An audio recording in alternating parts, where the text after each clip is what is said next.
Tammy, Hello. how are you doing this evening? I'm doing groovy. How are you?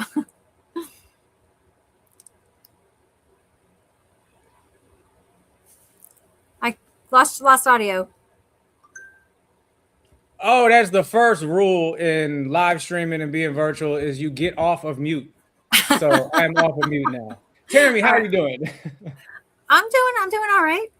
You know, What? it's been a week. Kids are getting a little crazy because it's fourth quarter, so there's all that super fun energy. But Yep. how So about if you? we hear anything in the background, just chalk that up to a Thursday night with the family. It's same with you, but yours are much younger than mine, so different kind of energy from the younger kids. So Yes, there they're you go. doing pretty good right now, but it is not bedtime yet. So if you see Gotcha. me go on mute, no, the next time was on purpose because I had to. It's all good. Okay. So All right. good evening, everybody. Right now we are live through our webinar through StreamYard. If you registered via StreamYard, all you have to do is go to that initial link where you registered. And if it's saying register again, just scroll to the bottom and it'll say you're already registered. You click on that, it'll bring you right to us.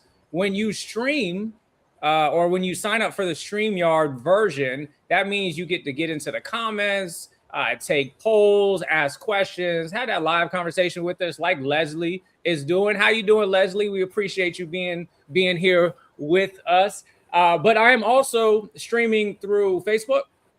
And then we are also testing out the stream through our YouTube, through my YouTube page, which just created to have a central hub for all of the content. So we're everywhere, Tammy. This might be big time right now. Awesome sauce. Okay. So let's get this thing started. We only have about 45 minutes or an hour, depending on questions. One cool thing I want to share with you, Tammy, if I can. When we were on mute, I got a text from the young man that I'm mentoring, and he got hooked up with Career Source youth hires, and they did an interview with him, and he said, I got off the call, I did really good. She said at the end I spoke well. I had experience for my age. I crushed it. So I thought that was pretty cool. He just wanted That's to awesome. let me know how good he did. So that's awesome. That's But awesome. that's part of the reason we're here today is to talk about students and talk about student behavior specifically in the classroom. Before we do that, Tammy, do you want to tell them a little bit of background with you, your involvement with the school system, Sure. and what brings you to this conversation? Sure. My name is Tammy Kaplan. I am a mom of three. I have had two kids go all the way through the district, and I have my youngest is still in middle school. I've been involved in SAC and PTA, as well as advocating for the district for about 18 years. I have a Facebook group called Pinellas Parents Advocating for Public Schools, and this year I have launched a nonprofit called Parents Advocating for Public Schools that offers free advocate services for anyone. We're still waiting to get our IRS approval back, but everything else is in the works, and we are here to assist anyone with their needs at public schools, and we want it to be as economically friendly as possible. I will talk about that more later because my board will kill me if I use a particular word that I want to use badly. So there you are. Yes. Yes. And I All right. appreciate you being here, Tammy. It's really a joy and an honor to speak with you. I really like the work that you're doing with the parenting group. You keep bringing to the attention of parents and anyone else involved in their education what's going on a daily basis, and you're posting I don't even know what the number is, how many we put in there a day, but it's incredibly helpful. So thank you for having that conversation. If the conversation is not had, then nothing changes. So Exactly. thank you for doing that. Yeah, so my name is Curtis Campogni. Obviously, I'm running for school board, District 3 at large, but that's not really what this is about. This more was interesting to me because of my background professionally before all of that. So just for a little context, I started working in group homes over in South St. Pete. Then I transitioned to being a case manager in all of Pinellas County for a juvenile justice program. That really found my passion of helping at-risk youth. So then I was promoted to a program manager where I began assisting at-risk youth, not just in Pinellas, but Pasco as well, then Hillsborough, then DeSoto, Sarasota, everywhere on the west side. That went really well. They said, all right, we're going to give you this thing called a director, where at the time I was like, a $3.5 million budget. What in the world? What am I just have a P card. I don't even know what's going on here. But they said, we believe in you. And I ended up overseeing all of Central Florida, where we served 145, some of the most at-risk young people per day. And the primary goal there was obviously job placement, get them with mentors, wrap them around services, but all of them had an educational goal. Right? Like they all did. Some were in traditional school. Some had to pursue their GED. Some of them then had to go the virtual route, which obviously we all have our opinions about. Maybe not dive too deep into that today. But in the end, the game changer for all of them, like when you saw things turn in a positive direction, were when they did well in school.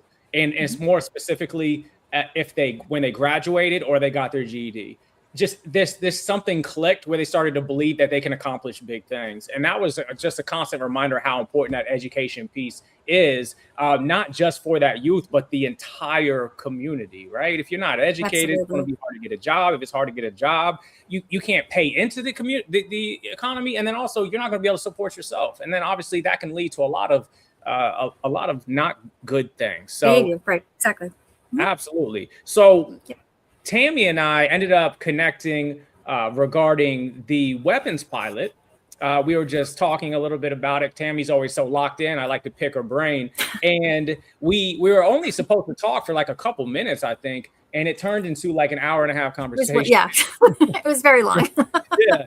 So at the end of it, we were like, this probably would have been a useful conversation to have with the community and with others. So we said, why not do it? Why not have that conversation and then allow you all to join? And then the other thing we said, why not record it? So those parents that could not get their kids to be quiet at 7:00 on a Thursday, they can watch it later. So we will have this available for anyone who registered. You will get the full recording, and then it will live on Facebook in various clips.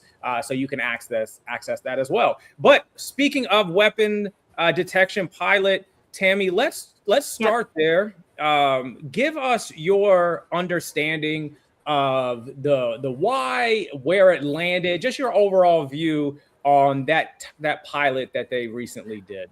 Yeah, I mean, I don't know exactly where it came from. I think that there are mixed views on it, and from parents that I've talked to, parents and teachers, there are some who think that it's the best thing since sliced bread, and then there are particularly its placement at Gibbs. There's been a lot of pushback because they feel that placement is there for reasons that don't put the school in the best light.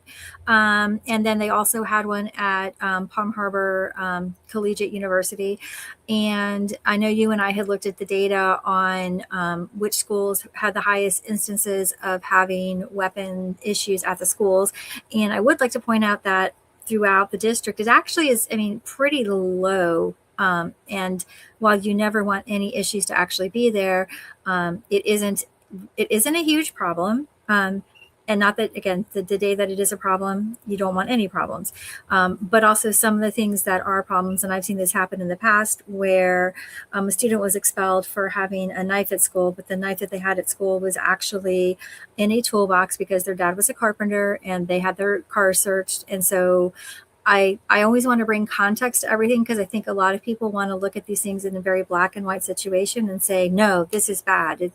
And I think that it's not always as simple as that is. And because as soon as those things happen, if you're there with a weapons charge, you get arrested and you're immediately get kicked out of school. So it's a very serious thing anytime those things are brought. So back to what I was talking about. Sorry, I get inside of my head and go in like 20 different directions at once. Yeah, but just to your point, no, but going back. Yeah, going back to Gibbs though, what was really interesting while they were doing it, what they found is actually in talking to the students at that particular location is a lot of the students actually said they felt safer there. Now, I don't know Sometimes I wonder if the answers you get have to do with who is asking the questions or if that's how they really feel. So I don't know, but I know that, some of the parents that were there were kind of upset about it, but it seemed to go much more smoothly there than it did at Palm Harbor. And I don't know. Anyway, but they had issues and they had to stop it early because it was getting in, taking too long to get everybody in, and they were losing class time. So there you go. Yeah, no, I think that's a good recap. And to your point, there are the data is available through the juvenile justice website. There are instances where weapons are getting onto campus. That does happen, right? It does happen. It does. It does happen. And you can see, what the data says on where and how often and all that other stuff. It's available for the public. What I will say though is, to piggyback off your point, I think the district has done a real good job in partnering with the sheriff's department and mitigating those issues that ballooning into something really severe, right? Mm-hmm. But my mindset has always been, let's not wait for that to happen and then say, okay, now we need to put those additional measures in place. I remember when I had my program and we were reviewing risk and looking at each youth's case file, we would say, okay, what if a worst case did happen here? And then what would that mean for our program? Like, what would that mean to our funder? How would that potentially impact our ability to serve and help the people we want to help? And when I think of the metal detectors, it's kind of saying, okay, even if that risk isn't there, or you haven't seen that severe incident, imagine if it does, and then what that means, not only for you and your household, but for that community it happens, and then the school board or the district as a large. So why not get ahead of that with some measures that could potentially reduce the risk, or at the very least be a preventative just on optics to discourage people from bringing those on campus. But with all that being said, to your point, you got to find the right one.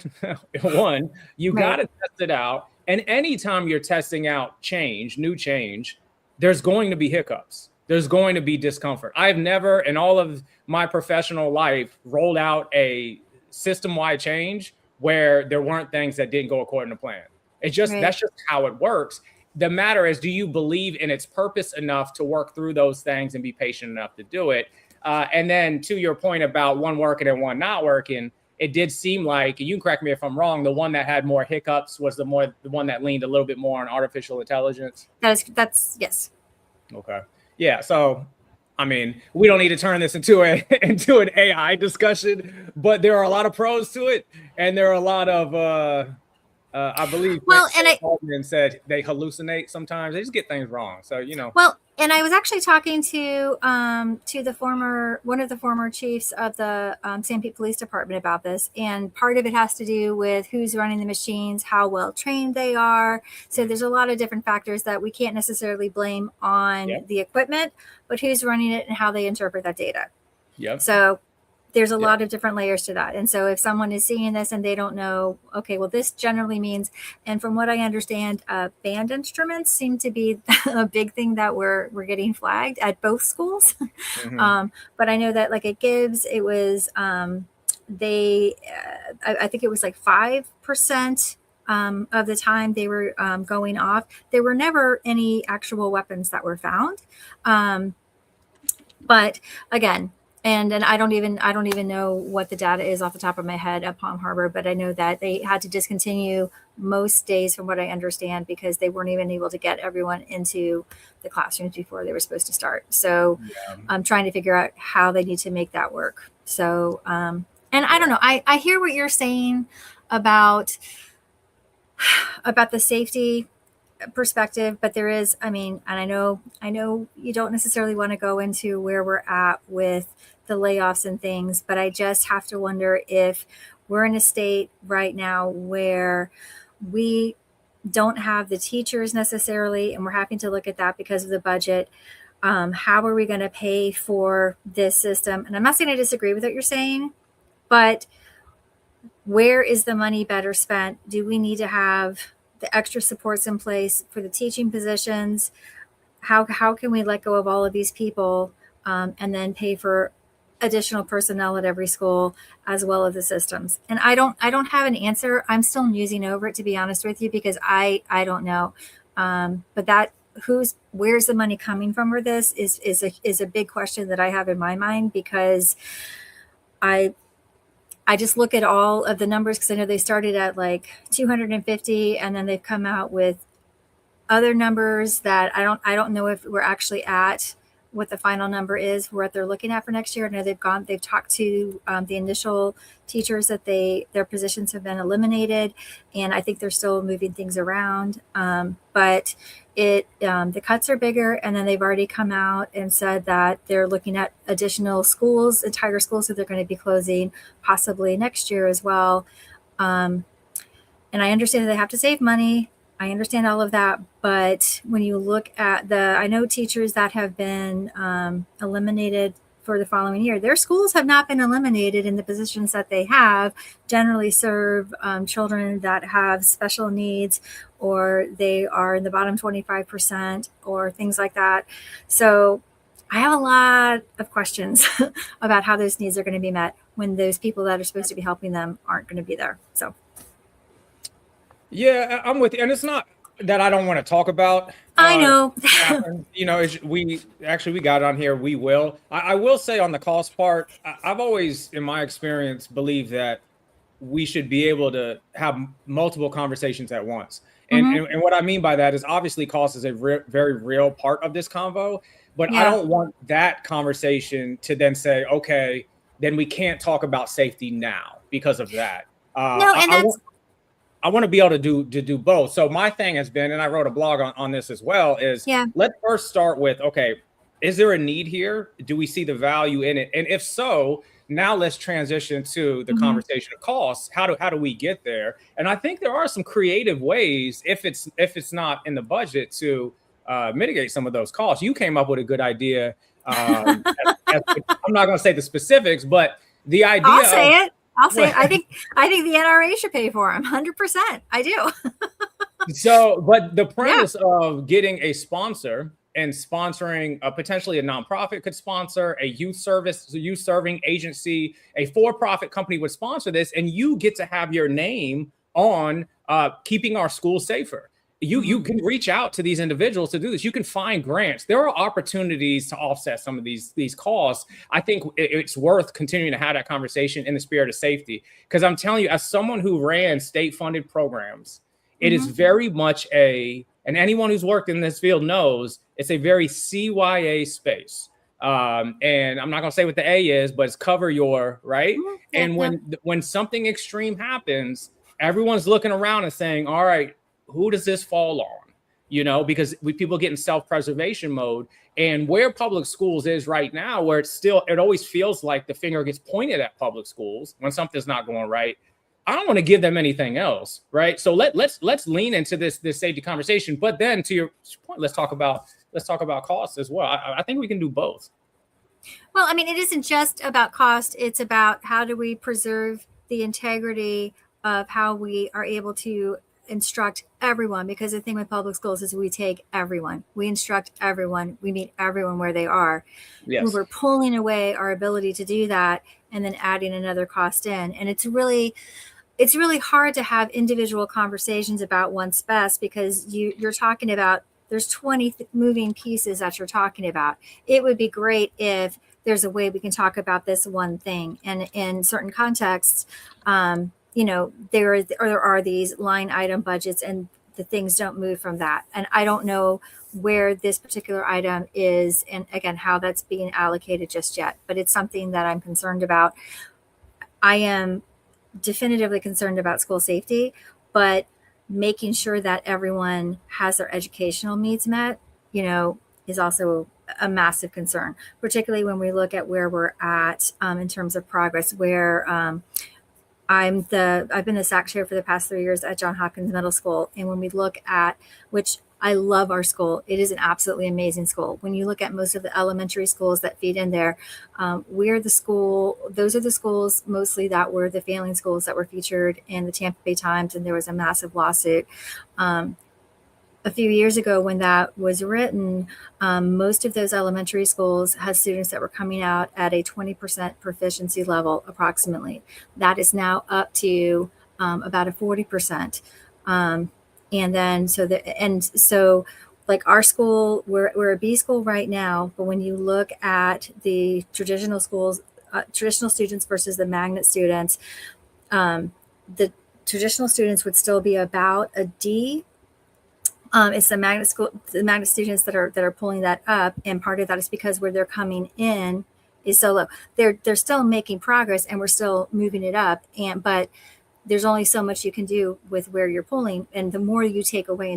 So we're still a transformation zone school, despite our grade, because when you dig into the data and you see where everyone's at,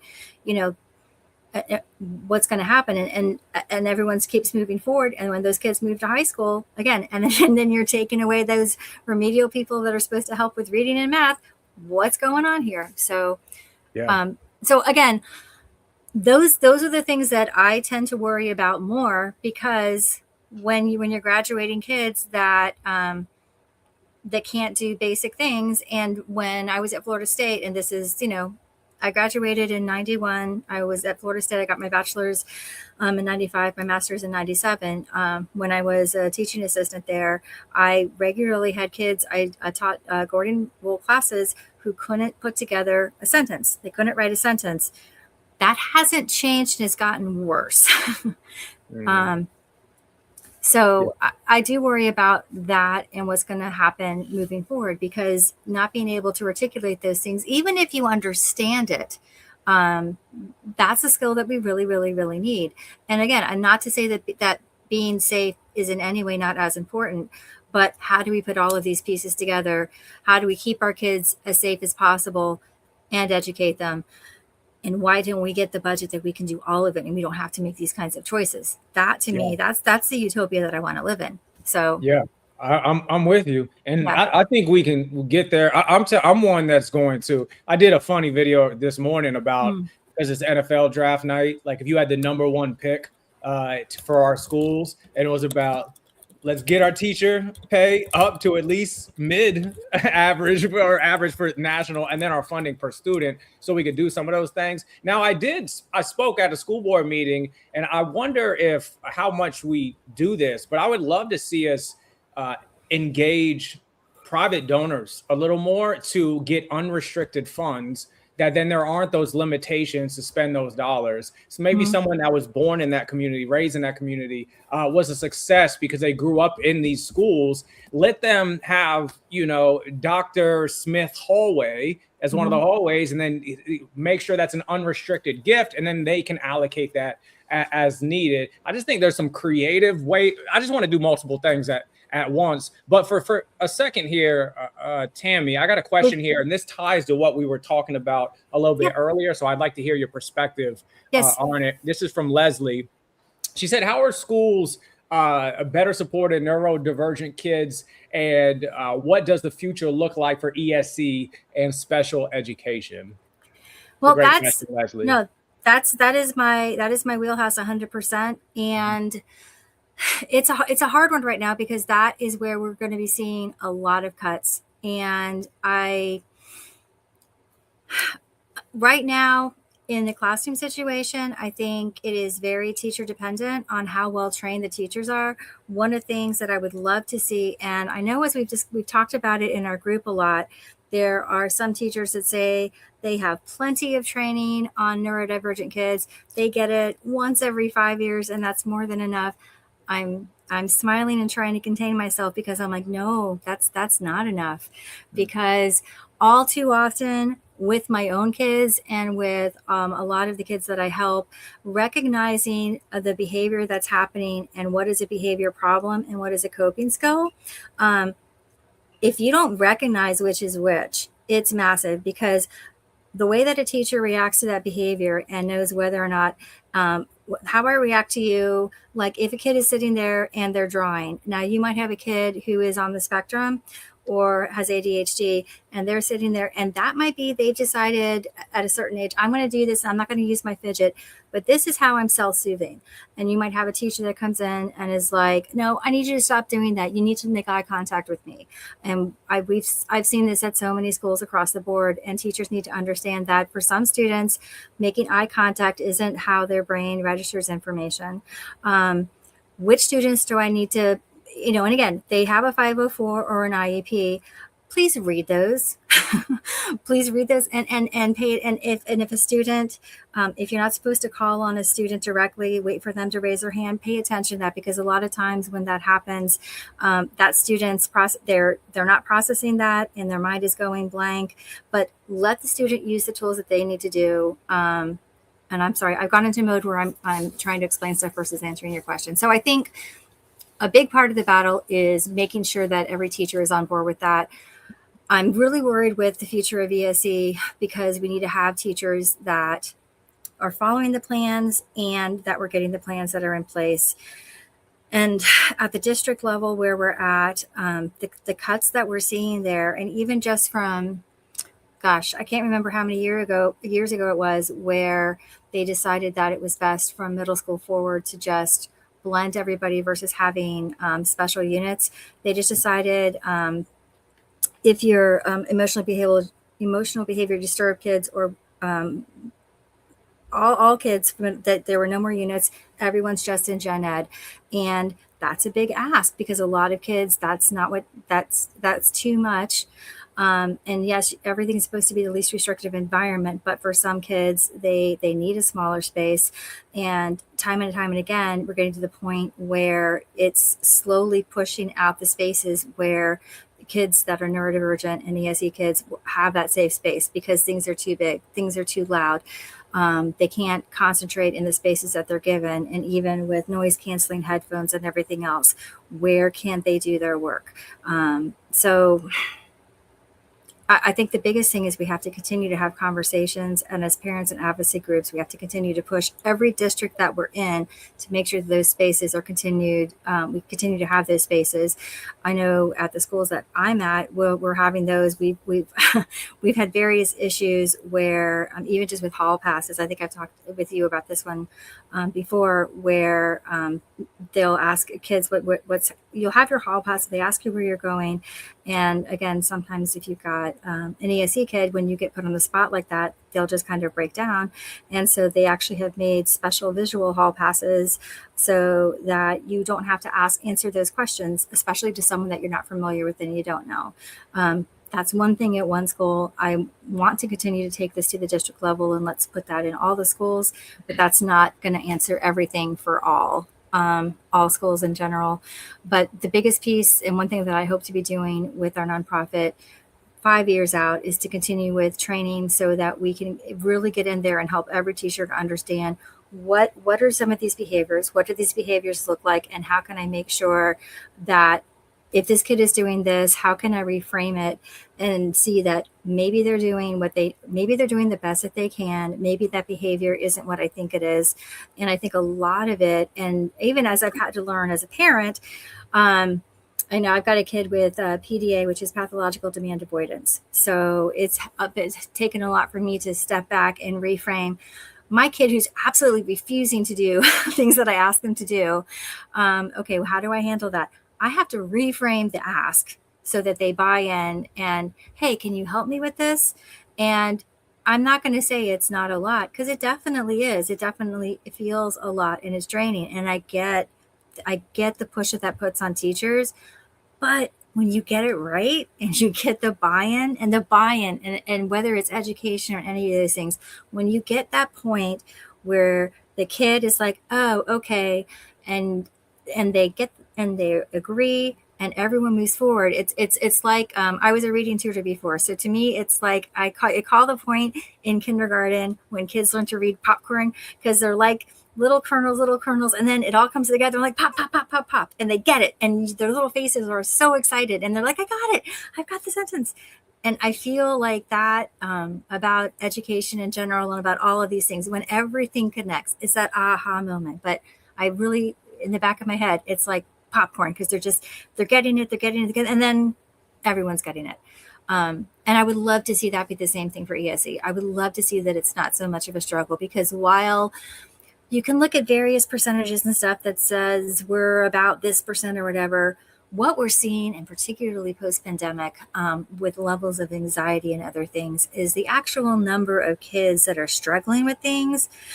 We're closer to 60% or higher of kids that are struggling and need help with things mentally. And then you've also got kids with medical issues. I've got one of those too. And we have to figure out, again, as a system, that we take everybody, we meet everybody where they're at. How do we include all of those kids and give them all the support they need? Well, first of all, we have to open our ears, open our eyes, and listen and hear. How can we help you? How can we meet your needs? How can we be a little bit more flexible so that you have a safe space and you can learn? I agree. And just on the back to the staffing cuts, when they're making those decisions, they better not be doing it for our support staff in this area. The solutions don't come from less support for teachers with their ESE students, or their students that need those additional needs, or even those students that have more at-risk behaviors and need that additional attention.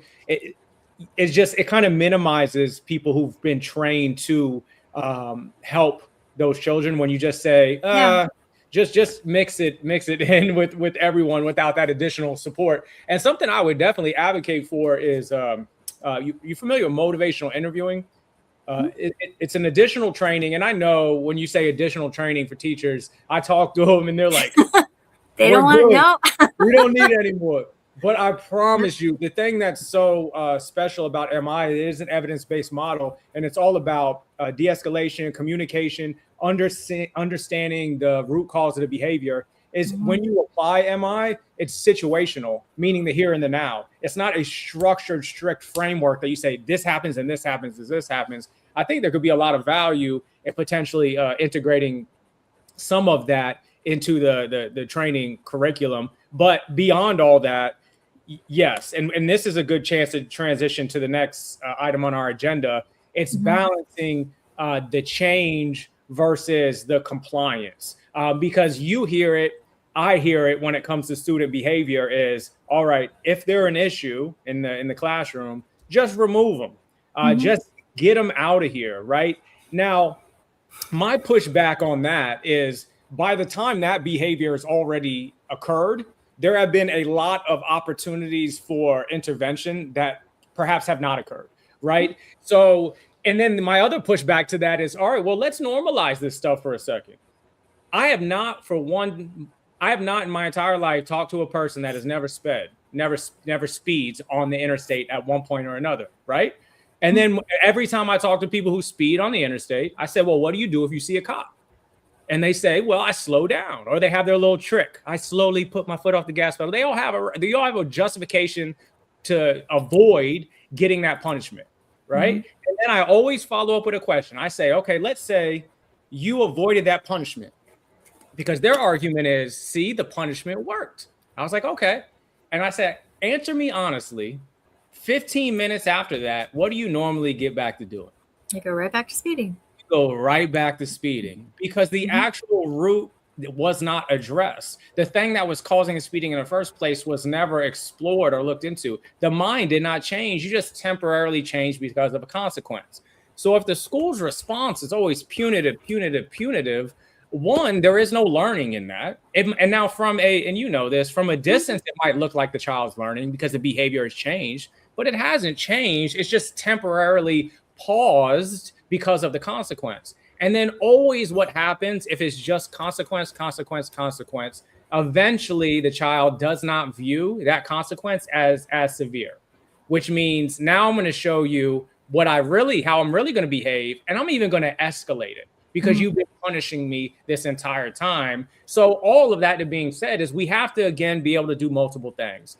There has to be accountability in schools. If a child harms someone, disrespects someone in a way that it becomes harmful emotionally for the other students in that classroom or the teacher, there has to be consequences applied to the policies and the rules that are in that 100%. School. But then after that, if your goal as a district is actual change, is seeing that child grow and remain in school and graduate, we now have to do the next step. And we have to explore, okay, what is actually motivating this behavior? And then what resources can we apply? What support can we apply to help begin to improve it? And let's do both. How do I give you the skills? First of all, how do I give you coping skills so that when I'm beginning to feel agitated, how do I, first of all, for so many kiddos, they don't even necessarily know what I'm feeling until it's already exploded. So, and then how do I control this feeling, whether it's angry, anxious, whatever? How do I name it? And then what steps do I take to self-soothe and process? And how do I do those things without laying hands on another person? There's so many different things we have. I think I've told you this before, and I know I've said it 1,000 times. I think should be a full-time social worker in every school that should be available. Anytime a student gets removed from a classroom, and we have behavior specialists, there are psychologists, we have guidance counselors. All of these people should be available to help students understand what are you doing and why are you doing it? Because a lot of times, and as a parent, I'm sure you've done it before, you're like, why did you do that? They don't necessarily know. It's okay that they don't know, but let's explore that. And it doesn't necessarily mean a lot of talking. You can do this through play. There are lots of different things, but teach them a better way to deal with that and handle that. And also check in with them and find out what's going on. One time we had Daryl Rousseau come for a SAC meeting at one of our schools, and he was talking about this very thing. And I personally, I don't care for this, and I know teachers use that. And I mean, I love my teachers, and I don't want to be negative about my teachers, but I really don't like it when they make students into islands, because I just, it is one way to manage things, and I get that, but I don't know. I think that is a beginning step of a student who's already agitated and irritated, and then that's going to actually make it escalate versus getting better.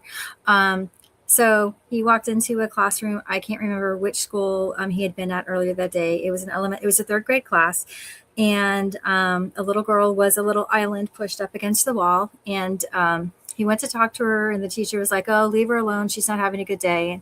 He went and talked to her, and he's like, "What's going on?" And she was, she hadn't had a good day, but her mom had been arrested that night. She didn't know if she was going to that her home or what was going on, or what. I mean, but her whole life had been transformed, and no one had thought anything about why she had been behaving that way, but just been, "You're not behaving. This is what we're doing." And maybe she had a track record if she wasn't an amazing behavior student to begin with anyway. But I know when my oldest was in kindergarten, we had a student who she lived with her grandma, and about once every 3 weeks or so, mom would come in and say hi, and then the next day, like clockwork, she had a bad day. And what I had loved, we had, all kindergarten teachers are amazing, but we had the best one ever. but we would talk to the entire class, and and she would do things like for ASD kiddos, which I know I have ASD kiddos, but she would explain to the whole class, students that what that means is that their brains work a little bit differently. They think a little bit differently. And so sometimes they might have really big emotions, and that's okay. And so with this particular girl, if she was having a bad day, she would tell the other kids, "Okay, well, she's really upset today, because, she saw her mom," or I don't even remember if she would always say that, because the little girl would tell people, but she's having, a really big day. So we're going to give her a little bit more space, or if she really needs to talk about things a little bit more, but let's just, as a class, let her know that we care about her and we support her. And it was her way of doing things was, so let's care about the whole child. Let's, as an entire classroom, include this child. It was never like, "Oh my gosh, you're doing that. You're an island today." And I'm like, again, and I she's retired at this point, but I'm like, that's what we need. We need to duplicate people who look at the situation like that, because it's absolutely amazing. And that's exactly what kiddos need. They need to come into a classroom space and know that they are safe, they are cared for, and it's okay. It's okay on days when you're not your best self. It's okay. We're going to try to, we want you to behave well, but if you're not having a great day and you need to talk about it or something, we have space for that. We don't want it to be every day, but it's okay. We get that. It's okay to be human. It's okay. Yeah. So, And the adults want us to accept their flaws, right? I mean, as an adult, when we make mistakes, like we want to have some grace. It's the same thing with the kids. Now, to your point about the island, I think that's why it's so important that we ask ourselves in that moment, what is the ultimate goal here? And quite frankly, I mean, as a helping profession, sometimes the only thing you're hoping for to get through your moment is compliance. You just want compliance so you can do the other things you need to do. I'm not necessarily against that as long as you're also acknowledging that compliance won't lead to any change in that child's behavior. So if you need compliance in that moment, but you also want growth, then we need to revisit it later, like you're talking about, and have that conversation and find out what was happening and find out some alternatives and give that child grace the next time, to give her an opportunity, or him or her an opportunity, to modify their behavior in real time so the island doesn't happen. I remember when I worked at a group home, one day I came in and one of the young ladies' door was open. She was screaming, cursing at the staff. She saw me. She said, "Hey, new guy, I'm going to beat your bleepity bleep, bleep, bleep," right? Yeah. In that moment, I could obviously be like, all right, call the cops. We could definitely do that. All types of punitive measures at a group home that you can do. You can take their levels away, take stuff away, right? But I was more interested in what's causing this behavior. So once she calmed down a little bit, took her to a separate room, and I just listened. And she was very upset because this was a co-ed group home. And when her door gets thrown open by staff, it infringes on her privacy. And then she felt that was a real issue. So just listening to her, talking about it, reframing, she then acknowledged, but I know I shouldn't be cursing at staff like that and threatening people. I know I shouldn't. And I didn't even have to say that. She came to that just through the listening and being using strategic empathy. There's just so much value in that if your goal is change. I've worked with helping professions where people in health professions where they're like, that's just not my goal. I just need to get through my day. Right. Oh, okay. And just with the island, to clarify, I'm not talking about using it a little bit. I'm talking when they live on an island. They don't like, that is their space. They're not included. They live there. And that's the go-to thing. That's what I'm talking about. If someone needs, it's a step away, or that, if you need that break, or that's totally different than like, no, you're just not included, and you're not included, and you get the little cover here to here so you can't see or interact with anybody. Because we're never going to figure out how to get back to a space where we can re-include you if we're just away. That reminds me of when they used to tell the young people I work with, if you get angry, just leave the class, right? And I was like, okay, that's a good first step. But when they work in a job one day, they can't just walk off the job. If they're in another situation where they got to be there, they can't just leave. That can't be the only coping mechanism that they say, this is how we handle these situations. You can start with one like that, but then you have to continue to evolve. Again, if the goal is change. Let's if we can. Yep. Oh, and we had a question. That's where I was going to go to. Rock on. Okay. Let's go to two questions here. We got one from Diane, and this one shifts a little bit more to the workforce side. How are schools preparing students to enter the workforce, and what can schools and employers do to close the gaps? And I'll speak about this for a second here, and then give it to you, Tammy. I'm the Florida State representative for SETA, which is one of the larger workforce agencies in the southern region, and they have a lot of communications with the DOL, the Department of Labor. And the direction that we are going right now is very much into apprenticeships and partnering with your workforce board to get our young people work ready. Now, Diane, I don't know if you were on the call or on the webinar when we first started, but one young man that is in Pinellas County Schools that I was helping with, he's 15 years old. He wants to get ready for work, but no one is hiring. And then for some reason, I didn't think about this until a couple of days later. And then it clicked, wait a minute, Career Source Tampa Bay. And this is why our workforce boards exist.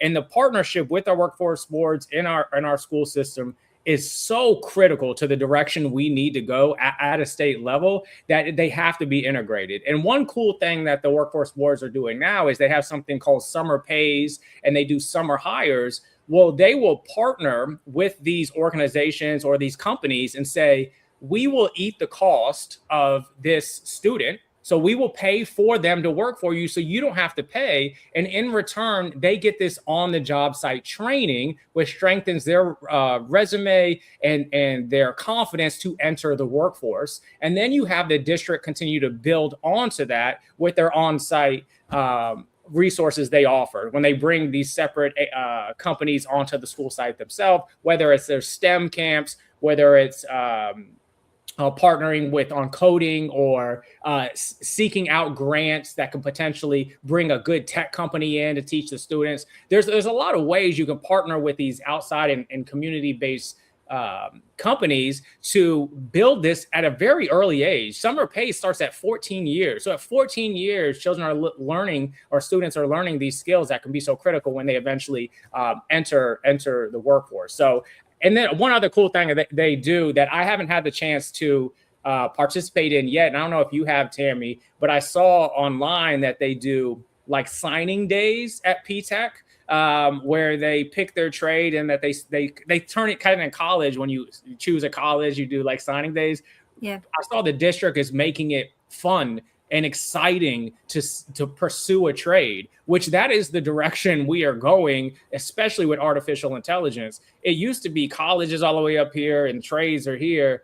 It's evening and out with a lot of these manufacturer jobs outpacing these college degrees. So in short, Diane, there's a lot they are doing, but this is a direction we need to continue to be always looking around the corner on what's the next thing too. With everything moving so fast, we can't just be reactive. We have to get with our workforce boards, ask them what they see coming down the pipeline. What's the Department of Labor saying? Who are our experts in tech? Where did they see that trending? And then how can we get ahead of that? It's a really good way to not only prepare the students now, but the ones that will need some of these services 5-10 years down the road. So those are my initial thoughts on that side. Tammy, I don't know if you have anything you want to piggyback on that. Sure. I mean, I think it's going to be very school dependent. With students that are in the advanced and honors classes and whatnot, they're going to come out with every skill that you have talked about. It's the gen ed classes that may not have as many things, and also it's going to depend a little bit on the elementary schools. I know the one that my kids went to, which is Jamerson Elementary, it's the math and engineering magnet. Every class has a morning word problem that they work on, and they start that in kindergarten. So problem solving, critical thinking. When my oldest had gone there, they started with computer, and then depending on what year it was, things got moved around and whatnot. And so they don't know if they did Excel or not, but they were able to do like PowerPoint presentations and things like that by like third grade. But that's just one little magnet that I can't speak for all of the different schools. I know that both all of my kids, by the time they're in middle school, because every Pinellas County School student has access to Microsoft, Word, Excel, PowerPoint, all of that's part of what they have in focus. So, and with the big push right now for the tablets and all of that, there are a lot of the classes, and I know it's between my oldest and my youngest, the difference in how they turn work, and almost everything is turned in via the tablet nowadays. So a lot of those computer skills are definitely there, but how good the students actually are at those skills. And I think that the social skills for the workplace is probably the skill that is the most difficult one versus the actual computer skills. And your workforce boards teach that too. Yeah. Okay. Those soft skills. Yeah, for sure. And they're experts in that. So I'm not saying just give it all to them. I'm saying make sure the partnership between them and the school is super, super strong. And you mentioned something that brings us to our other question here. And I know you have an opinion on this, Tammy. I think we talked about. I think I know this one based off the parent group that in the articles you share. So I will defer to you first because I know this is something you're interested in. It says, what would you would you say computers and tablets play a big role in K-8? Would you say that, Tammy? So I feel that they do now. They absolutely do now. Now, is that a good thing? I personally think, and I think that going back to that particular group discussion, I know there was one parent in particular, which I did go back and try to clarify with them. I would never suggest that we don't need any tech or that any student who needs tech shouldn't have that. And I don't know that that particular point got across. But I think that our reading and our math scores have gone way down because we've gotten super reliant on utilizing screens. And students are never going to learn as much through a screen. When we're using the iReady and I can't remember the name of the little math program and stuff versus paper and pencil, your brain takes in 30% less every time you use a screen for reading versus when you're using paper. And yes, if you have some sort of a disability and that works better for you, I understand that. I get that 100%, but you don't get the same neural pathways into your brain when you use paper and pencil.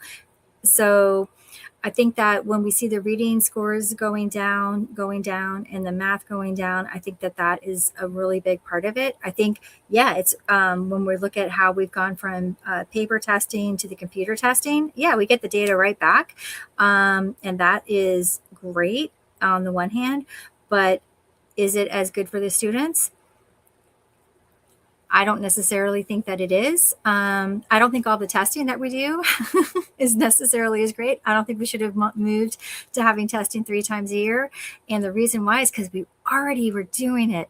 We had all of that data. I've been on SAC for I was going to say a million years, but again, 18 years I've been on SAC. I've been in meetings. We've always had all of this data. It's always been available. And now that they do it this way, you still have that big test at the end of the year. I don't think it should ever be high stakes. I don't think that teachers should be their raises or whatnot. I don't think any of it should be attached. I don't think there should be all of this pressure. We need to see how kids are doing. We need that information. But I do think, when you get to middle school and high school, great. Elementary school, hands-on is the best way for most kids to learn. I'm not going to say all, because there's not an all in education. There isn't, and that's how it rolls. But I think that when we look at all of the recommendations from the American Academy of Pediatrics and screen time, and then you move into a school situation where they're even trying to figure out how much time they spend on screens between school and home, and they're not even sure right now. I don't think that's a great thing. Yeah. So. Yeah.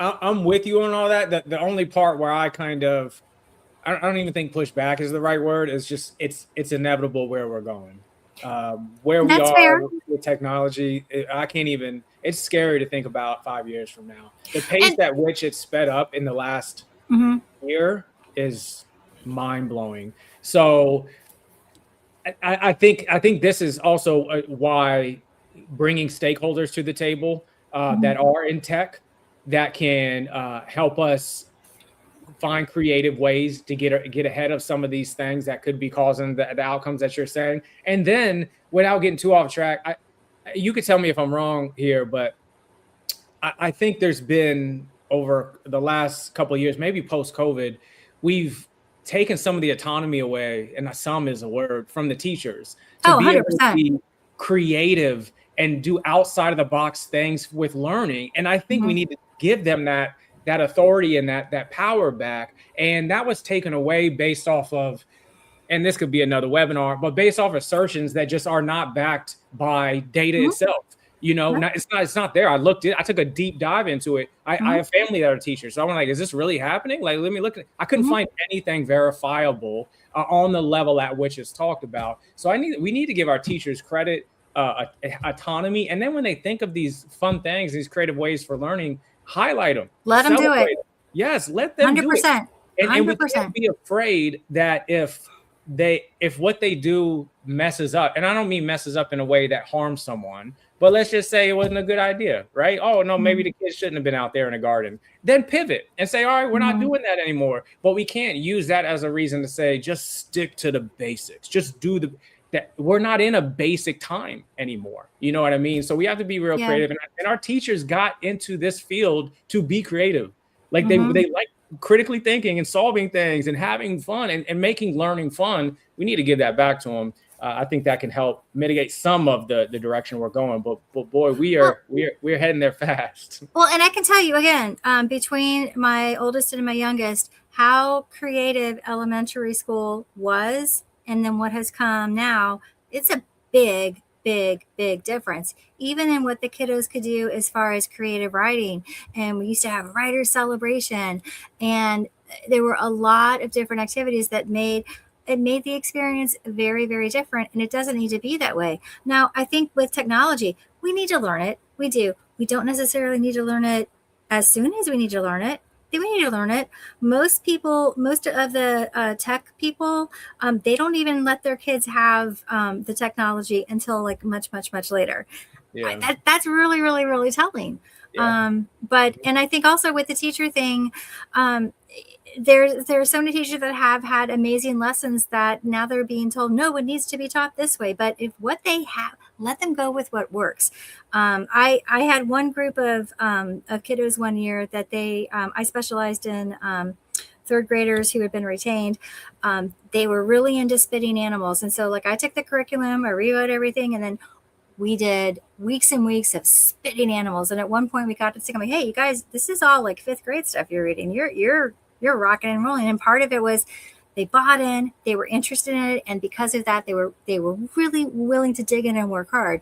And especially when you've got kids that are a little bit behind, when you can get them interested, that is massive. And part of that is when you're excited about it, that energy carries. So, it's like, I know when I was in college, I had this one philosophy professor that every class felt like story time because he was just so into everything. And I'm like, tell me more. So it's when contagious. You have that, it's contagious. Yeah. So, yeah. I'm with you.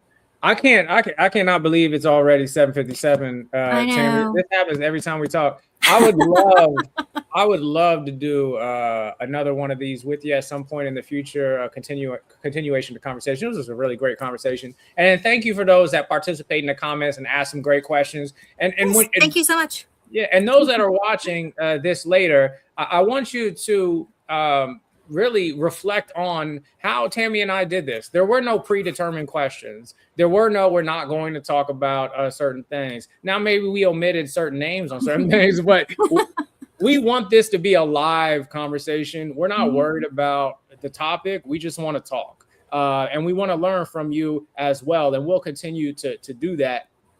Just a reminder for the group from me, Tammy, and then I'll let you make a note for anyone you like. I have coffee with Curtis tomorrow morning. As a reminder, every Friday morning at 8:30, I have a new coffee machine in my house. I'm going to pour the largest coffee I can, and I'm going to sit here. And for just 15 minutes, Tammy, if you can believe it, just 15 minutes, I just check in and answer any questions that might be happening.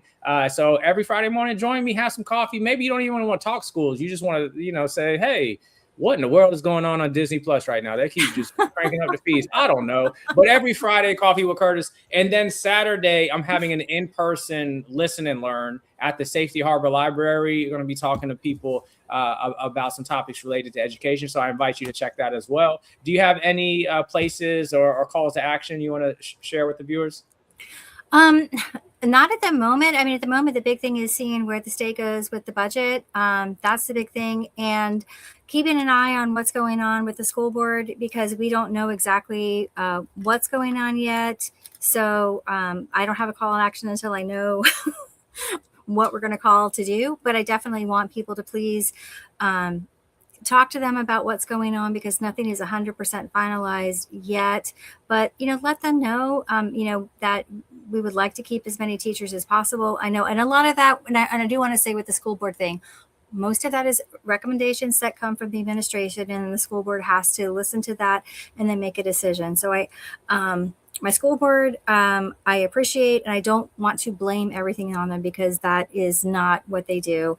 And they're also very, very, very wonderful, caring people who take the time and will take my calls, will listen to me and listen to my concerns. And I think it should be collaborative. And I also want to thank Curtis, because every conversation I've had with him since I met him has just been very real and honest. And I appreciate that, because, if you're on the school board too, I know that he's someone that I can pick up the phone and be like, hey, I've got this problem with this person. How can you help me? And he'll be like, I don't know, but I'm going to figure it out. And that's what I like. I appreciate it. Thank you for saying that, Tammy. And I'm sure all the school board members know too, that's a leadership role. And anyone who's been in a leadership position, they know it's not about them. It's about serving and solving problems. So that's the role it is. So that's what they should welcome anyone that's in a leadership role. One last thing before we go, I forgot to bring it up, and I'll be in big trouble. Tomorrow at 6:00, also having a live stream town hall with Brant Robinson, who's running for Congress. But more important than that, he has been a history teacher forever. So he knows our school systems very well. So we're going to have a conversation with him. So I invite anyone to join that. And then keep an eye out for me and Tammy. We'll be back. The Dangerous Duo will be back. We're going to pick a topic that we adamantly disagree on, so you can see Tammy go after it on a live stream. No, I'm just but Tammy, thank you so much for being here. This was great. I enjoyed this. For those that want the full recording, go ahead to StreamYard and go ahead and register for that. We'll get that to you, and then we'll clip it up and we'll have it on Facebook. And until next time, Tammy. All right, great. All right. Bye, everybody. Bye.